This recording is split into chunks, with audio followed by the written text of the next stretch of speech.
Hello everyone, good evening. कुछ students यहाँ पर ज्वाइन करें, फिर हम आज जो हमें डिस्कस करना है वो स्टार्ट करते हैं।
आज की वीडियो हम लोग जो हमें डिस्कस करना है वो स्टार्ट करते हैं। आज हम simply B pharmacy third semester का जो सिलेबस है वो डिस्कस करने वाले हैं। आप लोग को आवाज़ आ रही है तो आप एक बार यहाँ पर लिख दीजिए।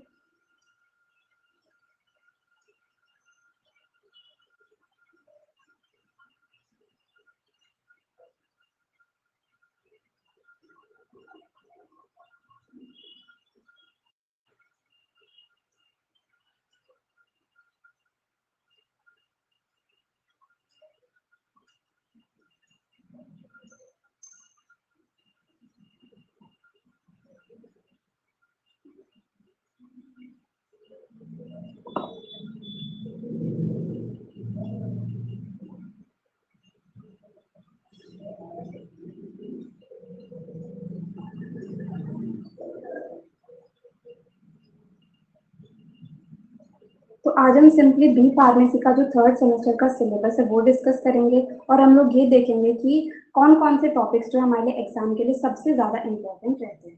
ठीक है, देन किस टॉपिक में से कितने कितने मार्क्स के क्वेश्चन आते हैं वो चीज़ हम लोग यहाँ पर देखेंगे। ठीक है, एंड उसके बाद में जो हमारा थर्ड सेमेस्टर का कोर्स है, जो बैच हम लोगों ने लॉन्च करा हुआ है, उसके बारे में भी हम लोग यहाँ पर थोड़ा सा जानेंगे। ठीक है, एंड लास्ट में मैंने यहाँ पर क्वेश्चन पेपर जो है प्रीवियस ईयर क्वेश्चन पेपर वो भी अटैच कर दिए हैं, तो वो चीज़ भी हम लोग यहाँ पर एक बार देख लेंगे। ठीक है, तो सबसे पहले हम लोग हमारा स्टार्ट करते हैं फार्मास्यूटिकल ऑर्गेनिक केमिस्ट्री से। ठीक है, तो ये जो है हमारा ऑर्गेनिक केमिस्ट्री का सिलेबस है, ये जो है पीसीआई के अकॉर्डिंग जो सिलेबस है वो हम लोग यहाँ पर डिस्कस करते हैं। ठीक है,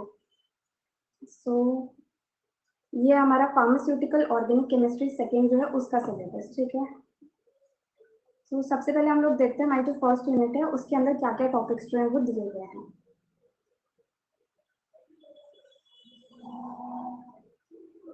इसका जो मेन टॉपिक है वो है बेंजीन एंड इट्स डेरिवेटिव्स। ठीक है, तो बेंजीन रिंग एंड उसके जितने भी डेरिवेटिव्स कंपाउंड्स होते हैं वो चीज हम लोग यहाँ पर देखेंगे। तो इसके अंदर पहला टॉपिक जो हमें डिस्कस करना होगा वो है analytical, synthetic and other evidences in derivation of structure of benzene, then orbital picture के बारे में हम लोग जानेंगे, then benzene के अंदर जो resonance होता है उसके बारे में हम लोग जानेंगे, aromatic characters होते क्या है वो चीज हम लोग यहाँ पर डिस्कस करेंगे, एंड हक्कल्स रूल के बारे में हम लोग जानेंगे। हक्कल्स रूल जो है बहुत ही ज्यादा इंपॉर्टेंट टॉपिक रहता है हमारे एग्जाम के अंदर। हक्कल्स रूल से जनरली 2 मार्क्स का क्वेश्चन आता है, सीधे सीधे पूछ लेते हैं कि हक्कल्स रूल होता क्या है एंड देन उसके एग्जांपल्स क्या होते हैं, ठीक है। तो हक्कल्स रूल क्या होता है, 2n plus 4n plus 2 pi electrons जो है वो होने चाहिए, तो उसे जो है हम उस कंपाउंड को जो है कहते हैं कि वो एरोमेटिक कंपाउंड है, ठीक है। 4n प्लस 2 पाई इलेक्ट्रॉन्स होंगे तो वो कंपाउंड जो है वो एरोमेटिक कंपाउंड होता है, ये हक्कल्स रूल बताता है। तो हक्कल्स रूल का क्वेश्चन 2 मार्क्स के अंदर बहुत बार पूछा जाता है। देन उसके बाद में इसे 10 मार्क्स के अंदर भी कभी कभी पूछ लेते हैं, जैसे RUHS यूनिवर्सिटी में प्रीवियस ईयर के क्वेश्चन पेपर के अंदर पूछा था इसे 10 मार्क्स के अंदर। ऐसे बोला था कि हक्कल्स रूल जो है उसे हमें कंप्लीटली एक्सप्लेन करना है एंड विद एग्जांपल्स, ठीक है। नेक्स्ट हमारे पास आती है रिएक्शंस ऑफ बेंजीन। तो ये वाला टॉपिक बहुत ज्यादा इंपॉर्टेंट रहता है एग्जाम के लिए। इससे क्या है, सीधे ही 10 मार्क्स का क्वेश्चन पूछा जाता है। जैसे रिएक्शंस जो है बेंजीन की होती है nitration, sulphonation, halogenation, Friedel Crafts alkylation, then उसके बाद में फ्रीडल क्राफ्ट एसिलेशन, ठीक है। ये सारी जो है रिएक्शंस होती है बेंजीन की, एंड ये सारी की सारी रिएक्शंस जो है सारी इंपॉर्टेंट रहती है एग्जाम के लिए। सीधे सीधे हमसे 10 मार्क्स के अंदर क्वेश्चन पूछा जाता है, गिव रिएक्शंस ऑफ बेंजीन। तो उसके अंदर हमें nitration, sulphonation, halogenation, Friedel Crafts alkylation and Friedel Crafts acylation, ये सारी की सारी रिएक्शंस जो है वो लिखनी होती है, फिर मैकेनिज्म जो है इन रिएक्शंस का वो, ठीक है। इस तरीके से ये टॉपिक हो गया। देन नेक्स्ट आता है substituents, effect of substituents on reactivity and orientation of monosubstituted benzene compounds towards electrophilic substitution reaction. तो सबसे पहले हमें यहाँ पर ये पता होना चाहिए कि सब्स्टिट्यूएंट्स जो है वो क्या होते हैं, ठीक है। उसके बाद में सब्स्टिट्यूएंट्स का रिएक्टिविटी पर क्या इफेक्ट होता है वो चीज हमें यहाँ पर बतानी होती है, ठीक है। देन इसके बाद में लास्ट एक और हमारे पास इसके अंदर इंपॉर्टेंट टॉपिक आता है जो कि structure and uses of DDT, saccharin, DHC and chloramine, ठीक है। इसमें से जो ज्यादा इंपॉर्टेंट कंपाउंड रहते हैं हमारे पास एग्जाम के लिए वो होते हैं DDT एंड दूसरा आता है क्लोरामीन, ठीक है। इन दोनों को एग्जाम के अंदर बहुत बार पूछा जाता है। तो ये होगी हमारी कंप्लीट यूनिट फर्स्ट। इसके बाद में हम लोग देखते हैं यूनिट सेकेंड। यूनिट सेकंड जो है इसके अंदर हमारे पास 3 टॉपिक्स आते हैं। एक तो आता है फिनॉल। फिनॉल क्या होता है, बेंजीन जिनके ऊपर OH ग्रुप एक जुड़ा हुआ है उसे सिंपली फिनॉल कहा जाता है, ठीक है। जैसे हम लोग तो आप लोगों को पता ही है, तो ये आपको नोट्स के अंदर भी मिल जाएगा। नोट्स जो है वो आपको यहीं पर साथ साथ मिल जाएंगे वीडियोस के साथ साथ, ठीक है। देन सेकेंड टॉपिक इसके अंदर आता है एरोमेटिक अमीन्स। मतलब एक एरोमेटिक रिंग है, एक बेंजीन रिंग होगी, ठीक है। जैसे ये हो गई हमारे पास में ये रिंग हो गई, इसके अंदर डबल बॉन्ड होंगे, ठीक है। एक छोड़ के एक डबल बॉन्ड आ गए। एंड अमीन, एरोमेटिक अमीन्स के अंदर क्या होगा, NH2 जो है वो इससे जुड़ा हुआ होगा, ठीक है। एरोमेटिक एसिड्स के अंदर क्या होगा, इसी तरीके से कंप्लीट जो बेंजीन रिंग है वो होगी यहाँ पर, एंड यहाँ पर COOH ग्रुप जो है वो जुड़ा होगा, तो वो हो जाएंगे हमारे पास एरोमेटिक एसिड्स। अब इन टॉपिक्स के अंदर भी हम लोग को क्या पढ़ना है, फिनॉल्स के अंदर हमें पढ़ना है एसिडिटी ऑफ फिनॉल्स। मतलब फिनॉल्स जो है वो एसिडिक होते हैं, तो वो क्यों होते हैं, उनका रीजन और वो सारी चीजें जो है वो हमें इस टॉपिक के अंदर पढ़नी होती है।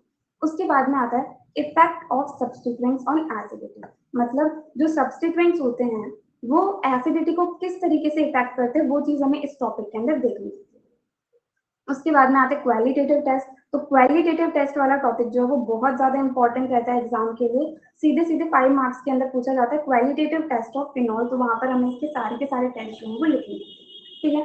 नेक्स्ट इसके अंदर आता है structure and of phenol, cresol, resorcinol and नेप्थॉल।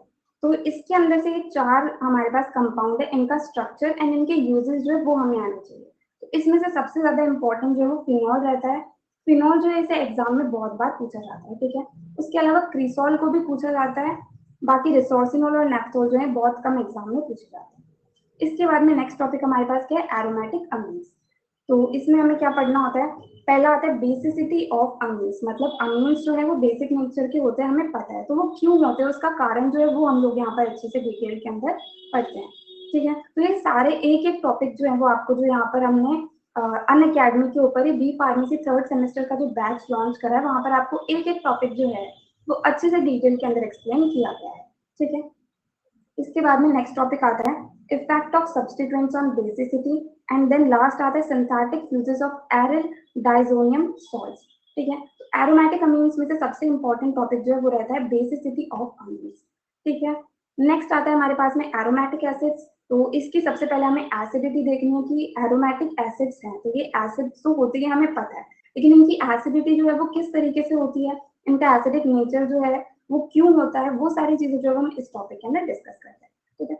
Next आता है effect of substituents on acidity, ठीक है। तो अब सब्स्टिट्यूएंट्स जो है उनका एसिडिटी ऑफ एरोमेटिक एसिड्स के ऊपर क्या इफेक्ट रहता है। जैसे हम सब्स्टिट्यूएंट ऐड कर देते हैं, OH ग्रुप हमने ऐड कर दिया, CH3 ग्रुप हमने ऐड कर दिया, या फिर कोई एरोमेटिक ग्रुप हमने ऐड कर दिया, तो सब्स्टिट्यूएंट्स को अगर हम ऐड करते हैं तो उससे एसिडिटी के ऊपर क्या इफेक्ट आता है, वो चीज हम लोग इस टॉपिक के अंदर देखते हैं, ठीक है। इसके बाद में हमारे पास आती है important reactions of benzoic acid. तो बेंजोइक एसिड वाला टॉपिक जो है ये भी यहाँ से हमारे पास इंपॉर्टेंट रहता है, ठीक है। अब उसके अलावा यहाँ पर हम लोग क्या करते हैं, phenols, aromatic amines and aromatic acids, इन तीनों की हम लोग मैथड ऑफ प्रिपरेशन डिस्कस करते हैं। कम से कम 3 मैथड ऑफ प्रिपरेशन जो है वो हमें यहाँ पर आनी चाहिए, ठीक है। उसके अलावा इनकी जो केमिकल रिएक्शंस होती हैं वो भी हम लोग यहाँ पर डिस्कस करते हैं, तो वो भी कम से कम 3 रिएक्शंस जो है हमें इन तीनों की ही आनी चाहिए, ठीक है। तो ये सारी चीजें जो है बहुत ही अच्छे से डिटेल के अंदर हमने डिस्कस कर रखी है, जो आपके पास यहाँ पर कोर्स है उसके अंदर बहुत ही अच्छे से डिटेल के अंदर डिस्कस कर रखी है, तो आप वहां जाकर के चेक कर सकते, ठीक है। सो ये हो गई हमारे पास में सेकेंड यूनिट। अब इसके बाद में हम लोग देखते हैं हमारे पास थर्ड यूनिट जो आती है। सो थर्ड यूनिट जो है कि सबसे ज्यादा इंपॉर्टेंट यूनिट रहती है ऑर्गेनिक केमिस्ट्री की, ठीक है। इसका क्या है, सिलेबस बहुत ही छोटा सा है, इसके अंदर हमारे पास अगर हम ऊपर ऊपर से देखें तो सिर्फ और सिर्फ 2 टॉपिक्स है हमारे पास इस यूनिट के अंदर।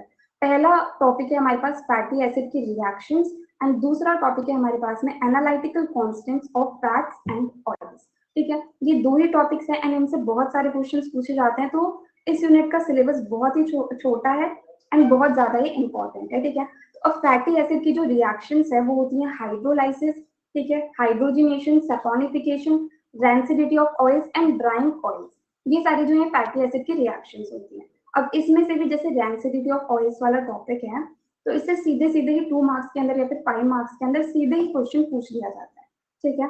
बाकी इसके अलावा जैसे ड्राइंग ऑयल्स वाला जो टॉपिक है इसमें से भी सीधे सीधे ही क्वेश्चन पूछ लिया जाता है। बाकी हमसे पूछा जाता है कि फैटी एसिड्स की या फिर फैट्स एंड ऑयल्स की रिएक्शंस लिखो, तो उसके अंदर ये सारी की सारी रिएक्शंस जो हैं, hydrolysis, hydrogenation, saponification, rancidity of oils, drawing oils, ये सारी की सारी रिएक्शन हमें वहां पर लिखनी होती है, ठीक है। क्वेश्चन 5 मार्क्स या फिर 10 मार्क्स के अंदर पूछा जा सकता है। दूसरा हमारे पास में आता है एनालिटिकल कांस्टेंट, ठीक है।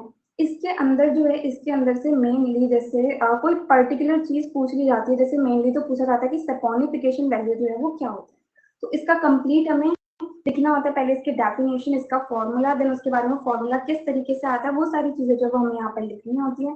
तो अगर सिर्फ डेफिनेशन पूछ रहे हैं तो ये क्वेश्चन 2 मार्क्स के अंदर आ जाएगा। बाकी अगर इसका कंप्लीट फॉर्मूला, डेरिवेशन सब कुछ पूछ रहे हैं तो ये क्वेश्चन 5 मार्क्स के अंदर पूछा जा सकता है। एंड सीधे सीधे हमसे पूछ लिया गया कि analytical constants of fats and oils, ठीक है, तो वो क्वेश्चन सीधे सीधे आता है हमारे पास में 10 मार्क्स के अंदर।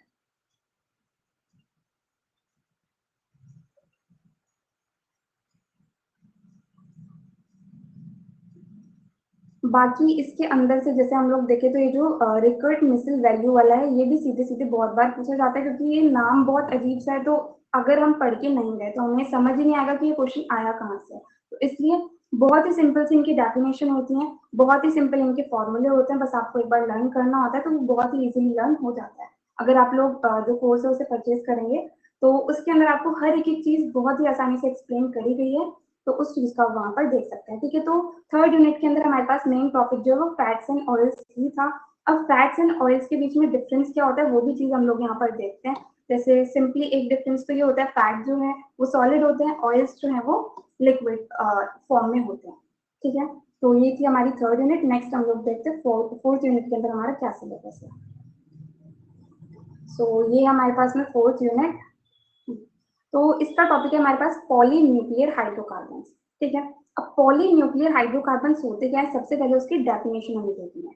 तो इसके नाम से अगर हमें पता चल रहा है, जैसे देखो पॉलीन्यूक्लियर, न्यूक्लियर का मतलब होता है न्यूक्लियस, जैसे बेंजीन रिंग जो है वो एक न्यूक्लियस होता है, जैसे हमारे पास ये तो सिंपली एक साइक्लोएल्केन रिंग मैंने बनाई है, बाकी इसके अंदर बॉन्ड्स आ जाते हैं, बीच में एक छोड़ के एक बॉन्ड आ जाता है, तो वो हमारे पास हो गई बेंजीन। ठीक है, तो ये एक न्यूक्लियस हुआ है। पॉलीन्यूक्लियर कंपाउंड्स का मतलब है ऐसे ही एक से ज्यादा न्यूक्लियस जो है वो एक साथ जुड़े हुए हैं। ठीक है, तो उसे जो है हम पॉलीन्यूक्लियर कंपाउंड कहते हैं। एंड पॉलीन्यूक्लियर हाइड्रोकार्बन्स का मतलब ये है कि यहाँ पर सिर्फ और सिर्फ कार्बन एंड हाइड्रोजन जो है वही प्रेजेंट रहेंगे, नाइट्रोजन, ऑक्सीजन, सल्फर, वो सारी चीजें जो है वो यहाँ पर नहीं होंगी। ठीक है, तो ये हो गए पॉलीन्यूक्लियर हाइड्रोकार्बन्स। अब इनके बारे में हमें पढ़ना क्या है। पॉलीन्यूक्लियर हाइड्रोकार्बन्स यहाँ पर हमें दिए गए हैं, नैफ्थेलिन दिया गया है, फेनेंथ्रीन दिया गया है, एंथ्रासीन दिया गया है, and then diphenyl methane and triphenyl methane, ये सब दिए गए। ठीक है, तो सबसे पहले तो पॉलीन्यूक्लियर हाइड्रोकार्बन्स होती है, उसकी डेफिनेशन हमें यहाँ पर पढ़नी होती है। देन इनका सिंथेसिस किस तरीके से होता है, एंड पॉलीन्यूक्लियर हाइड्रोकार्बन्स की रिएक्शंस किस तरीके से होती है, वो चीज हमें देखनी है। ठीक है, उसके बाद में ये जो हमारे पास में 5 कंपाउंड्स दिए गए हैं, इनका स्ट्रक्चर हमें देखना है, एंड इनके मेडिसिनल यूजेस जो है वो देखना है। साथ ही साथ हम इनकी थोड़ी बहुत मेथड ऑफ प्रिपरेशन एंड इनकी भी केमिकल रिएक्शंस जो है वो देखते हैं। ठीक है, मेथड ऑफ प्रिपरेशन को ही हम लोग सिंथेसिस भी कह सकते हैं। मतलब सिंथेसिस का मतलब भी यही होता है कि किसी कंपाउंड को हम किस तरीके से बना रहे हैं, एंड मेथड ऑफ प्रिपरेशन का मतलब भी यही होता है कि उसको किस तरीके से बनाया जाता है। अब यहाँ से हम लोग देखें अगर इम्पोर्टेंट हमारे पास क्या रहता है, तो सबसे ज्यादा इम्पोर्टेंट जो हमारे पास यहाँ पर नैफ्थेलिन रहता है। उसके बाद में फेनेंथ्रीन जो है ये भी कभी कभी एग्जाम के अंदर पूछा जाता है। बाकी जो ये diphenyl methane and triphenyl methane है, ये दोनों ही इंपॉर्टेंट होते हैं। इन दोनों में से कोई भी एक जो है वो कभी भी पूछा जा सकता है। ठीक है, तो ये थी हमारी 4th यूनिट, जिसका हमारा टॉपिक जो था वो था पॉलीन्यूक्लियर हाइड्रोकार्बन्स। ठीक है, अब लास्ट हमारे पास 5th यूनिट जो आती है ऑर्गेनिक केमिस्ट्री के अंदर, वो आती है साइक्लोएल्केन्स। ये वाली यूनिट भी बहुत छोटी सी है, इसके अंदर बहुत कम टॉपिक्स हैं। अगर हम इसे पढ़ने बैठे तो आई थिंक 1 घंटे के अंदर आराम से इस यूनिट को हम कंप्लीट कर सकते हैं। ठीक है, एंड इसके अंदर से क्वेश्चन जो है 1-2 क्वेश्चन फिक्स पूछे जाते हैं, जैसे बेयर स्ट्रेन थ्योरी हो गई, या फिर हमारे पास में ये वाली थ्योरी हो गई, मोर्स थ्योरी हो गई। तो ये थ्योरी, इन दोनों में से एक थ्योरी जो मार्क्स के अंदर पूछी ही जाती है। ठीक है, दूसरा जो यहाँ पर साइक्लोप्रोपेन एंड साइक्लोब्यूटेन दे रखे हैं, इनकी रिएक्शन जो है वो 2 मार्क्स के अंदर पूछ ली जाती है कभी कभी। ठीक है, सबसे पहले साइक्लोएल्केन का मतलब क्या हो गया, जैसे साइक्लोएल्केन का मतलब सिंपली ये होता है कि हमारे पास ये रिंग आ गई जिसके अंदर डबल बॉन्ड जो है वो प्रेजेंट नहीं है। ठीक है, डबल बॉन्ड प्रेजेंट नहीं है तो वो हमारे पास में एक साइक्लिक, एंड एल्केन का मतलब सिंगल बॉन्ड है, तो ये हो गया हमारे पास में साइक्लोएल्केन। जैसे 4 मेंबर्ड भी हो सकती है। साइक्लोएल्केन का मतलब बस ये है कि साइकिल बननी चाहिए, एंड दूसरा उसके अंदर डबल बॉन्ड प्रेजेंट नहीं होना चाहिए। ठीक है, इस तरीके से ये जो है हमारे पास में साइक्लिक कंपाउंड्स होते हैं, साइक्लोएल्केन होते हैं। अब इसके अंदर हमें बेयर स्ट्रेन थ्योरी, ये थ्योरीज क्या है, स्टेबिलिटीज के लिए थ्योरी है कि साइक्लोएल्केन्स जो हैं वो स्टेबल किस तरीके से होते हैं, तो उनकी स्टेबिलिटीज को प्रूव करने के लिए जो ये थ्योरीज होती है। ठीक है, सो पहले आती है Baeyer strain theory, and then उसकी लिमिटेशंस हमें पढ़नी है। उसके बाद में आती है Coulson and Moffitt's modification, then उसके बाद में आती है मोर्स थ्योरी, जिसे थ्योरी ऑफ स्ट्रेनलेस रिंग्स भी कहते हैं। एंड देन उसके बाद में साइक्लोएल्केन के अंदर 2 एग्जांपल्स हमारे पास है, साइक्लोप्रोपेन एंड साइक्लोब्यूटेन।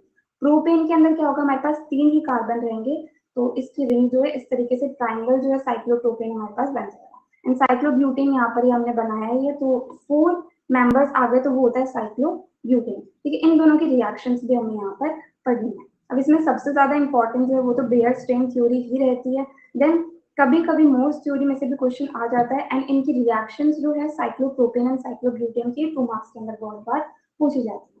ठीक है, तो ये जो था ये कंप्लीट हमारा ऑर्गेनिक केमिस्ट्री का सिलेबस था।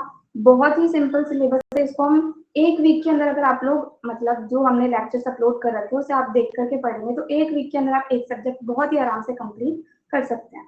ठीक है, तो आप लोग कोर्स को जरूर चेक कीजिएगा, आप उसे देखेंगे तो डेफिनेटली आपके लिए वो बहुत ज्यादा हेल्पफुल रहने है। ठीक है, बाकी अगर यहाँ पर आपको किसी भी तरह का कुछ भी डाउट आ रहा है, अभी तक हमने एक ही सब्जेक्ट डिस्कस करा है, अगर आपको किसी भी तरह का कुछ भी डाउट है तो आप यहाँ पर पूछ सकते हैं।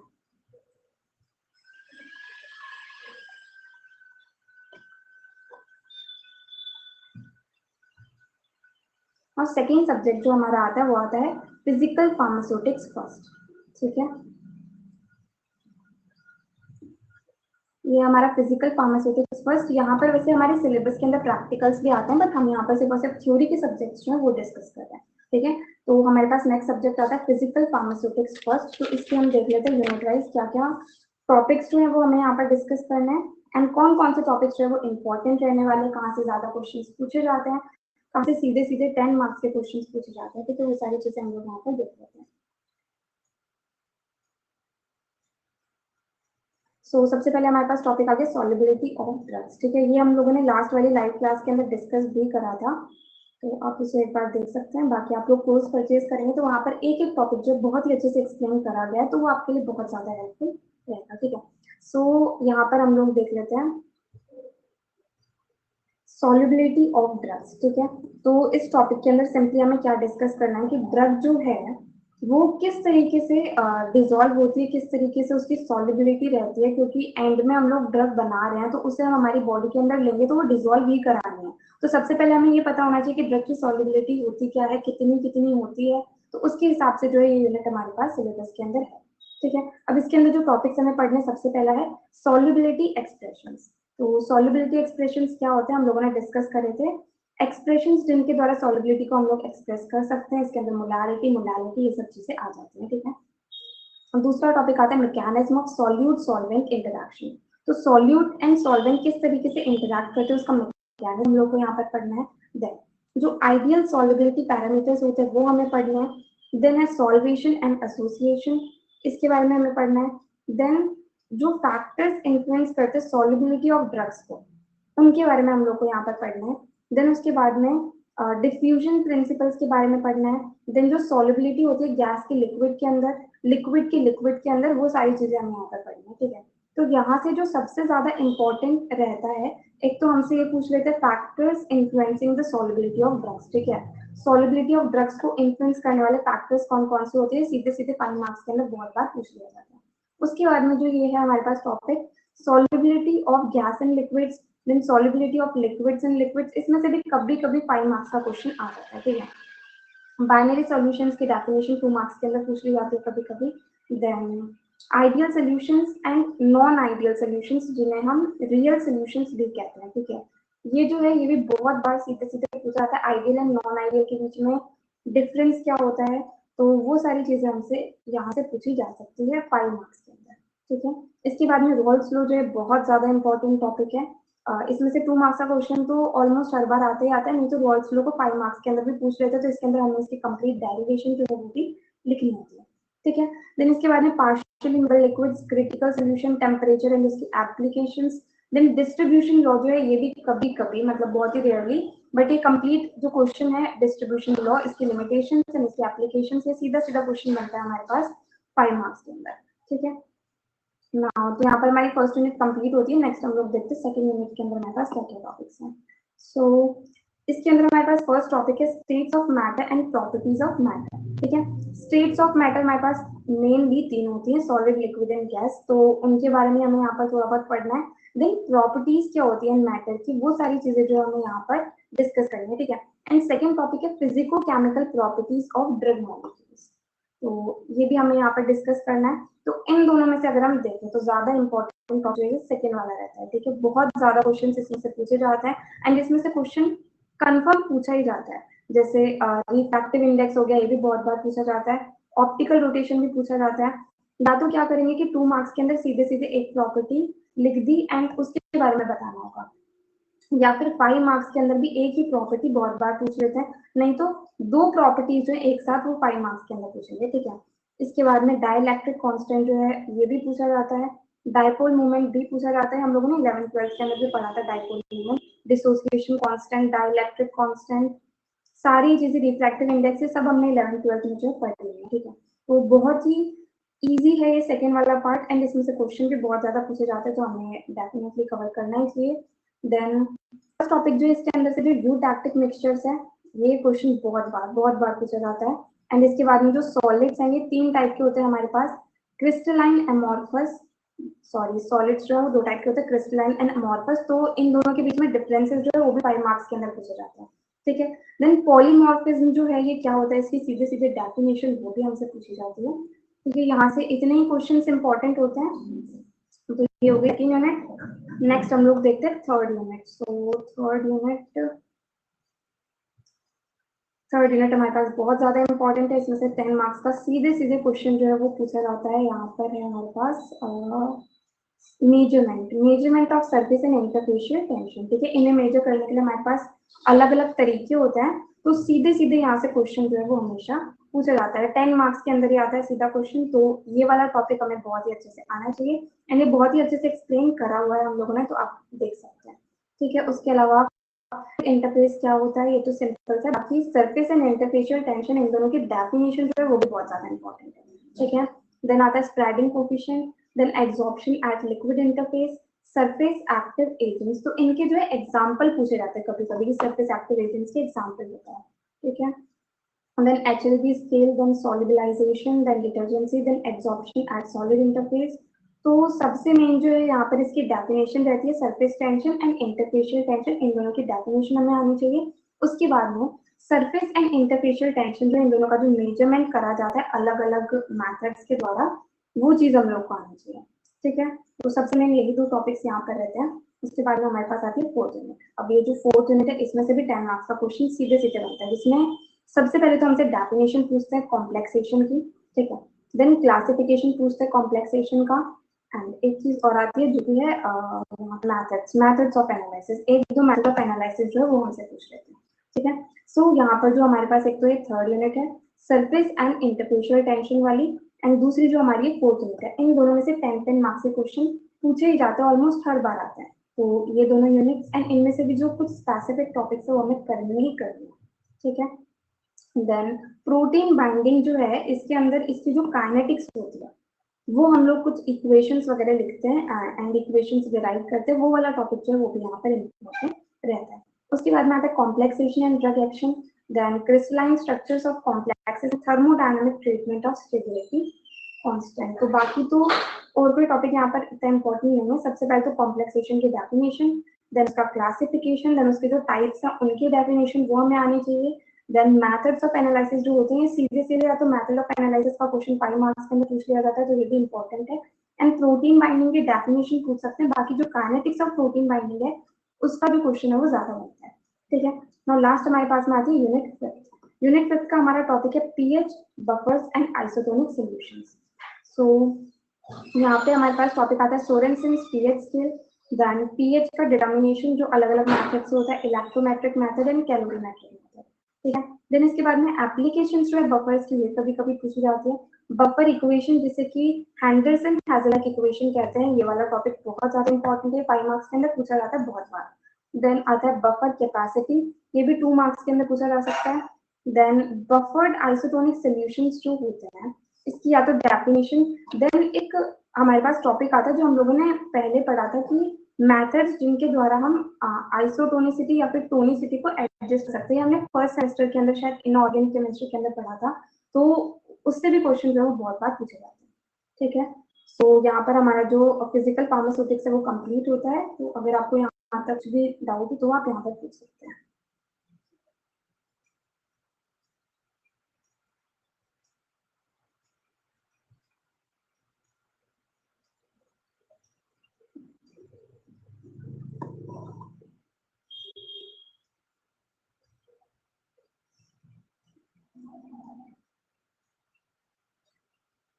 सो नेक्स्ट सब्जेक्ट हमारे पास आता है फार्मास्यूटिकल माइक्रोबायोलॉजी, ठीक है। तो फार्मास्यूटिकल माइक्रोबायोलॉजी जो है इसके अंदर हम लोग देख लेते हैं। इस सब्जेक्ट के अंदर हम लोग पढ़ते क्या है, सिंपली जो माइक्रोब्स होते हैं अलग अलग टाइप के, बैक्टीरिया हो गए, फंजाई हो गए, वायरस हो गए, इन सब के बारे में हम यहाँ पर पढ़ते हैं, ठीक है। तो फर्स्ट यूनिट के अंदर से हम लोग सबसे पहले यही देख लेते हैं कि हमारे पास सबसे ज्यादा इंपॉर्टेंट चीजें जो है वो क्या रहती है फर्स्ट यूनिट के अंदर, ठीक है। सो यहाँ पर प्रोकैरियोट्स एंड यूकैरियोट्स के बीच में डिफरेंस जो है वो हमें पता होना चाहिए। एंड जो एक फर्स्ट टॉपिक है हमारे पास की इंट्रोडक्शन, मतलब definition of microbiology, history of microbiology, उसकी ब्रांचेस क्या क्या होती हैं, माइक्रोबायोलॉजी का स्कोप क्या होता है, माइक्रोबायोलॉजी का इंपॉर्टेंस क्या होता है। यहाँ से सीधे सीधे 10 मार्क्स का क्वेश्चन कभी कभी पूछा जाता है। बाकी अगर हम बाकी सिलेबस पढ़ लेंगे तो ये पढ़ना जरूरी नहीं है, लेकिन फिर भी हमें पता होना चाहिए, हम कोई सब्जेक्ट स्टार्ट कर रहे हैं तो उसका इंट्रोडक्शन और ये सारी चीजें तो हमें पता होनी चाहिए, ठीक है। उसके बाद में प्रोकैरियोट्स एंड यूकैरियोट्स, इनके बीच में डिफरेंसेस जो है वो बहुत बार पूछा जाता है, ठीक है। देन जो क्लासिफिकेशन है बैक्टीरिया का, इसका क्वेश्चन पूछा जाता है। देन इसके बाद में ग्रोथ कर्व, ग्रोथ कर्व से भी बहुत ज्यादा इंपॉर्टेंट क्वेश्चन जो है वो हमारे पास बनते हैं। देन इसके बाद में माइक्रोस्कोपी से जो है 10 मार्क्स का क्वेश्चन कभी कभी पूछा जाता है, तो ये टॉपिक पे हमें आना चाहिए, ठीक है। सो ये थी कंप्लीट इसकी फर्स्ट यूनिट। नेक्स्ट हम लोग देखते हैं सेकंड। सो सेकंड यूनिट के अंदर स्टेनिंग टेक्निक्स जो है बहुत बहुत ज्यादा इंपॉर्टेंट रहती है एग्जाम के लिए। स्टेनिंग टेक्निक्स बहुत बार पूछी जाती है, उसमें से भी सबसे मेन सीधे सीधे ग्राम स्टेनिंग के बारे में जो है वो एग्जाम के अंदर पूछा जाता है, ठीक है। दूसरे बायोकेमिकल टेस्ट ये भी कभी कभी एग्जाम के अंदर पूछा जाता है। देन आता है मैरिज एप्लीकेशन ऑफ दिस, हाँ, मेथड्स ऑफ स्टेरिलाइजेशन, एंड इसके अंदर भी सीधे सीधे autoclave and hot air oven जो है उनके बारे में बहुत बार पूछा जाता है, तो उनके बारे में हमें आना चाहिए। वो जो है फिजिकल मेथड ऑफ स्टेरिलाइजेशन के अंदर आते हैं, ठीक है। इसके बाद में evaluation of efficiency of sterilization methods, इससे इतने क्वेश्चन जो है नहीं बनते हैं, ठीक है। एक टॉपिक और है इसके अंदर, equipments employed in large scale sterilization, तो ये टॉपिक बहुत ज्यादा इंपॉर्टेंट नहीं है।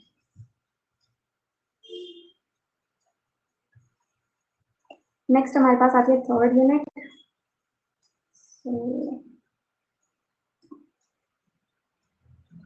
थर्ड यूनिट के अंदर से जैसे पहला वाला टॉपिक है, ये पढ़ने के लिए तो बहुत ज्यादा, बट इसके अंदर से क्वेश्चन बहुत कम पूछे जाते हैं। जो morphology, classification, reproduction and cultivation जो है फंजाई एंड वायरसेस का, इससे बहुत कम क्वेश्चन पूछे जाते हैं। देन इसके बाद में जो फैक्टर्स इन्फ्लुएंसिंग डिसइंफेक्शन है, इसके अंदर से बहुत सारे क्वेश्चन बहुत बार पूछे जाते हैं। देन इसके बाद में स्टेरिलिटी वाला जो टॉपिक है, इसमें से भी क्वेश्चन जो हमसे पूछे जाते हैं, ठीक है। देन इसके बाद में classification and mode of action of disinfectants, और कोई ज्यादा क्वेश्चन यहाँ से आते नहीं। इसमें से एक तो फैक्टर्स इन्फ्लुएंसिंग डिसइंफेक्शन आता है, देन स्टडी टेस्टिंग जो है प्रोडक्ट्स की, यहाँ से क्वेश्चन जो है वो पूछा जाता है, ठीक है। देन इसके बाद में आती है हमारे पास फोर्थ एंड फिफ्थ यूनिट।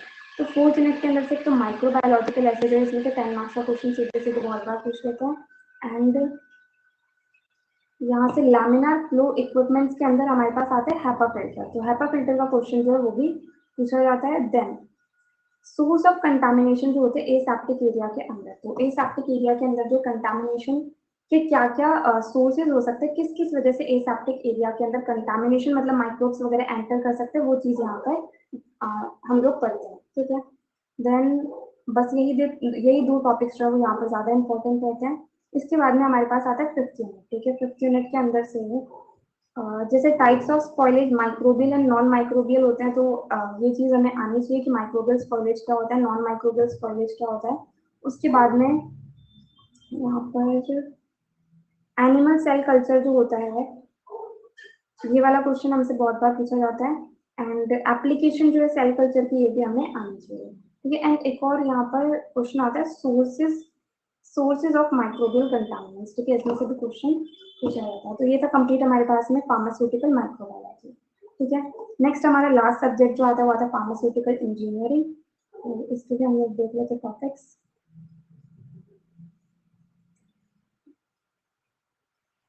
तो ये हमारा फार्मास्यूटिकल इंजीनियरिंग, इसके फर्स्ट यूनिट के अंदर हमारे पास 3 टॉपिक्स रहते हैं। First is flow of fluids, second is size reduction and third is size separation. इन तीनों में से सबसे कम इंपॉर्टेंट जो टॉपिक रहता है वो होता है साइज सेपरेशन। इसमें से मेनली एक ही क्वेश्चन पूछा जाता है, जो बहुत बार पूछा जाता है कि ऑफिशियल स्टैंडर्ड्स जो है पाउडर के वो क्या होते हैं, ठीक है।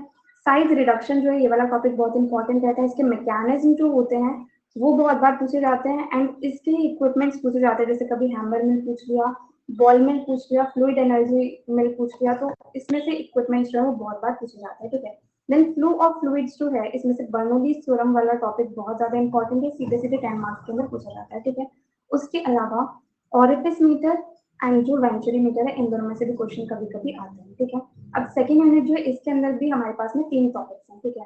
पहला है हीट ट्रांसफर, ये हीट ट्रांसफर। दूसरा हमारे पास है इवेपोरेशन एंड तीसरा हमारे पास में डिस्टिलेशन, ठीक है। हीट ट्रांसफर जो है, इसके अंदर से फूरियर्स लॉ जो है वो बहुत ज्यादा इंपॉर्टेंट है। एंड जो हीट ट्रांसफर के मैकेनिज्म होते हैं, कंडक्शन, कन्वेक्शन एंड रेडिएशन, ये भी हमें यहाँ पर आनी चाहिए, ठीक है।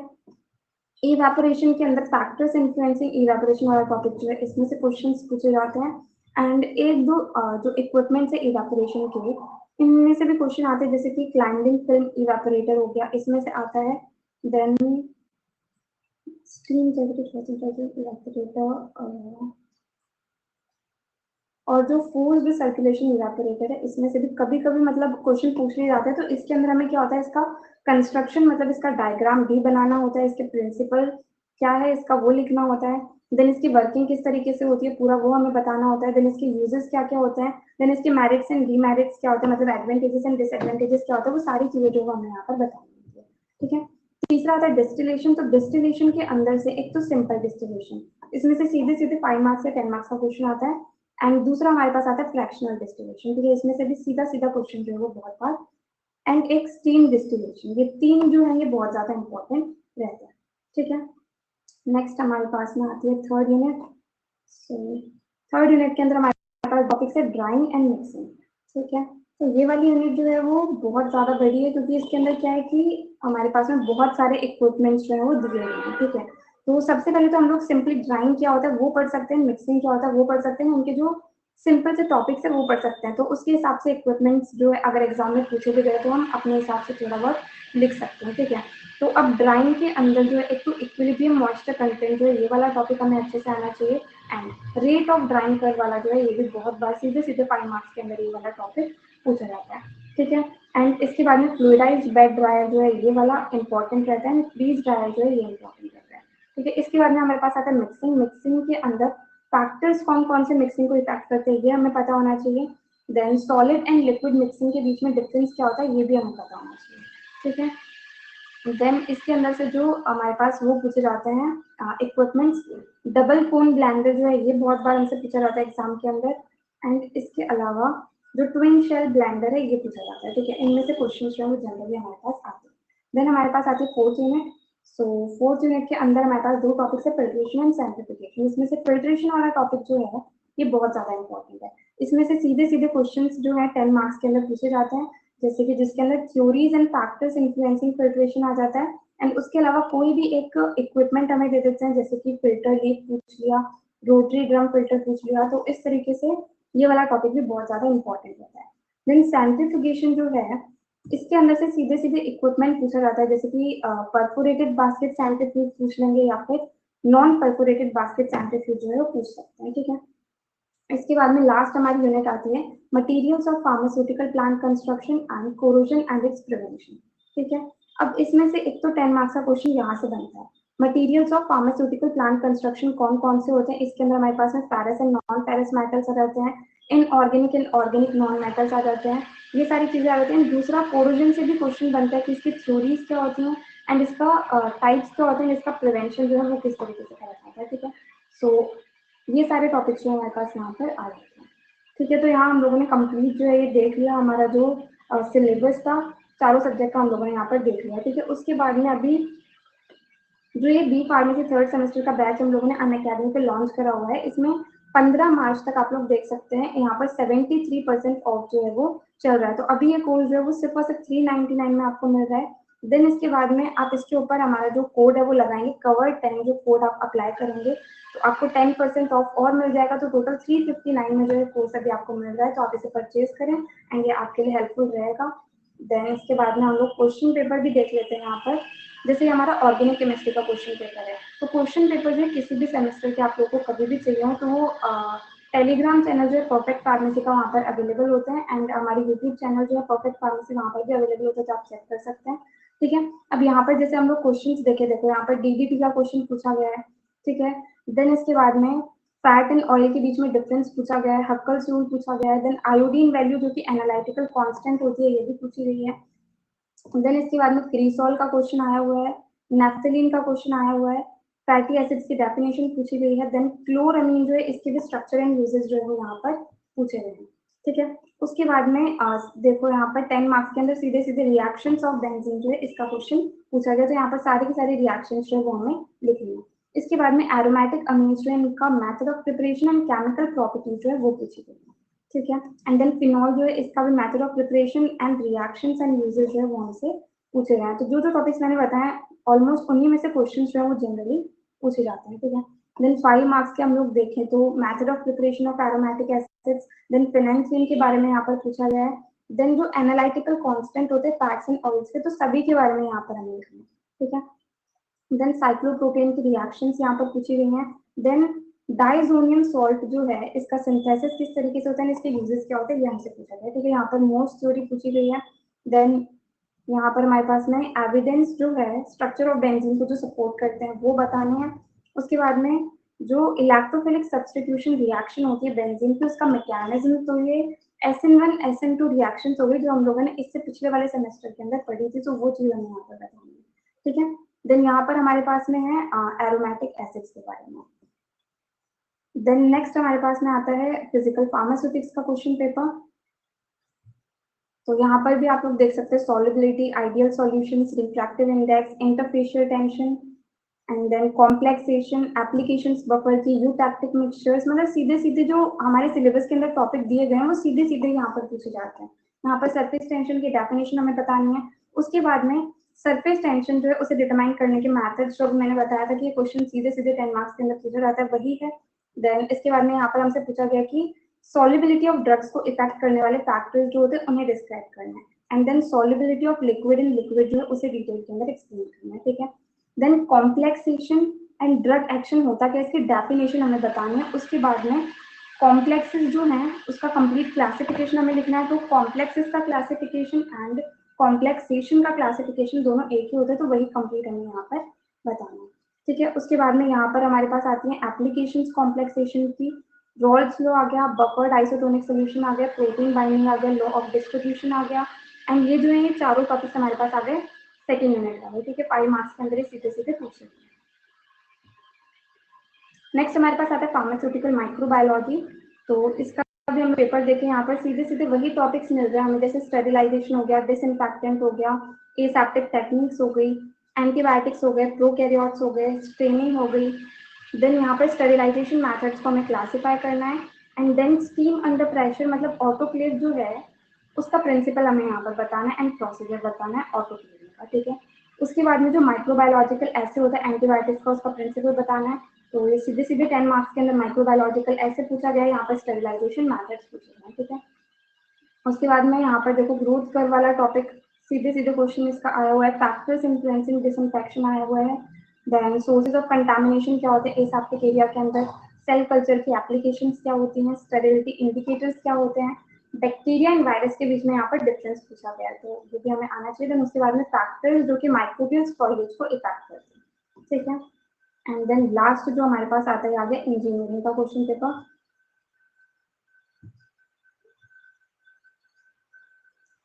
इसके अंदर सबसे पहले तो रेनॉल्ड्स नंबर जो हमारे पास फर्स्ट यूनिट के अंदर फ्लो फ्लूइड्स के अंदर टॉपिक था वो पूछा गया है।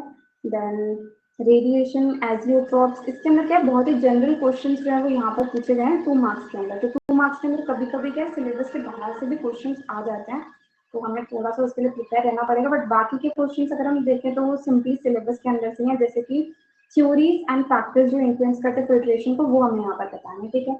देन यहाँ पर 10 मार्क्स के अंदर हमें बर्नौलीज थ्योरम बतानी है एंड उसकी एप्लीकेशंस बतानी है।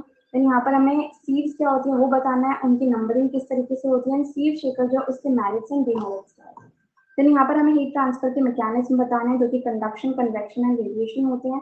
देन यहाँ पर मल्टीपल इफेक्ट इवेपोरेटर के बारे में बताना है, सॉलिड मिक्सिंग का मैकेनिज्म क्या होता है, फिल्टर मीडिया के टाइप्स क्या होते हैं, नॉन परफोरेटेड बास्केट सेंट्रीफ्यूज के बारे में यहाँ पर बताना है। देन यहाँ पर पैरस एंड नॉन पैरस मेटल्स जो है उन्हें हमें डिस्कस करना है, ठीक है। तो ये materials of pharmaceutical plant construction हो गए। देन यहाँ पर स्टीम डिस्टिलेशन हमसे पूछा गया है, यहाँ पर रेट ऑफ ड्राइंग कर्व पूछा गया है, एंड यहाँ पर फैक्टर्स जो कि साइज रिडक्शन की प्रोसेस को इफेक्ट करते हैं वो हमसे पूछा गया, ठीक है। तो यहाँ पर हमने कंप्लीट जो टॉपिक था हमारा वो डिस्कस कर लिया है आज जो हमें डिस्कस करना था। देन